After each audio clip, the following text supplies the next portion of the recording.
पत्नी के शरीर पर बलकल और फटे वस्त्र देखे तो टूट गए। बोले ये क्या है?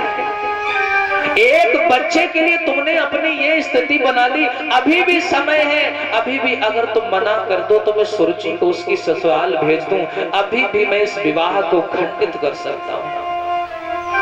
देखो कितना पत्थर दिल था मैया सुनीति का। बोली महाराज तुम्हें ऐसा कुछ भी करने की जरूरत नहीं है, जीवन मेरा बर्बाद हुआ है, तुम ना रो। अब अच्छा ऐसा करो, आंसू पोंछो और एक बार मुस्कुरा के घर जाओ और अपनी पत्नी के साथ रहो। भूल जाओ तुम्हारी कोई पत्नी थी।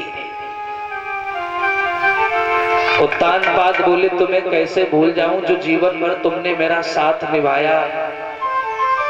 मेरे सुख में सुखी हुई तुम, मेरे दुख में दुखी हुई तुम।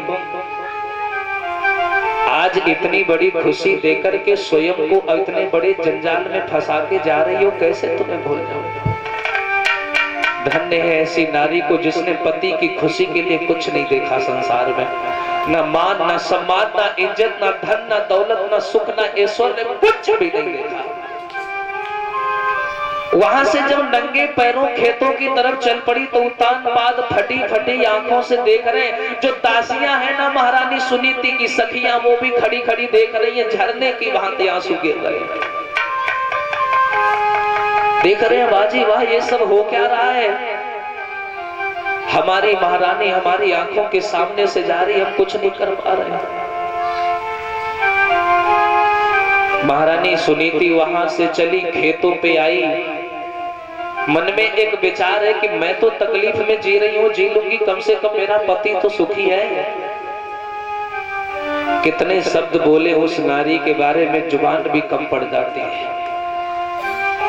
खेतों पे आई, आने के बाद में सूखे सूखे पत्ते बीन लाई और पत्ते बीन लाने के बाद में बांस काट करके ले आई, झोपड़ी बनाने लगी। और जैसे ही माताओं देखो झोपड़ी बनाने लगी है, झोपड़ी बनाती जा रही है और माँ ये सोच रही है इसको मैं समय कहूं या वक्त की लाचारी। एक समय ऐसा था कि मेरी एक उंगली के इशारे पर हजारों दासियां नाचा करती थी। आज यहाँ पर मुझे कोई अजनबी इंसान मार कर के भी चला जाए ना तो कोई उठाने नहीं आएगा। वारे समय हमेशा याद रखना मेरे भाइयों, सबका वक्त एक जैसा नहीं रहता। देखो वो सुनीति जो हमेशा मखमल के गद्दे पे सोई, आज वो टूटी चारपाई पर सो रही है। टूटी चारपाई है, फटा सा कंबल है, हाथ में एक लाठी है। सारा दिन जब मैया ने झोपड़ी बनाई, शाम हुई तो बड़ी भूख लगाई और महलों की तरफ ताक ताक करके देख रही है कि कब कोई नौकरानी आए और जौ की रोटी हमें देकर चली जाए। तब तक एक दासी हाथ में जौ लेकर के आई, बोली ले खा ले। तो एकदम से वो दासी बोली महारानी मुझे माफ करना, मैंने तुमसे बदसलूकी से बात की क्योंकि मेरी महारानी अब कोई और है। मैं अब किसी और के अधीन हूं। कल तक मैं तुम्हारे अधीन थी, आज मैं किसी और के अधीन हूं। जौ की रोटी बनाई मैया ने, जैसे ही एक कौरा मुंह में डाला, मुंह में नहीं गया, उलट के जमीन पर गिर गया।